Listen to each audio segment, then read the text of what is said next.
Iminungkahi ng National Security Council na seryosong pag-isipan na ipagbawal ang paggamit ng Chinese social media app na TikTok para sa mga opisyal at tauhang nagsisilbi sa sektor ng pambansang seguridad.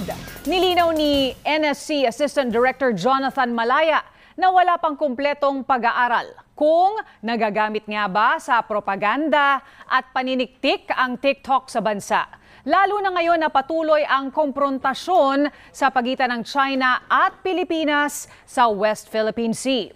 Ayon sa isang pag-aaral noong Enero, pangatlo na ang TikTok sa pinakaginagamit na social media app sa Pilipinas. Una nang naban ang TikTok sa mga government-issued devices sa ilang bansa gaya ng Amerika at New Zealand sa pangambang magamit umano ito ng Chinese Communist Party sa pag-iispiya o propaganda. Siguro, if there is a need for banning, no, it would not be for public school teachers, it would not be for those in the civilian, it would be for the security sector. Okay, I'm talking about the armed forces, the uniformed personnel. I'll probably discuss this with the National Security Advisor if it will be proper for the Philippines to take this step.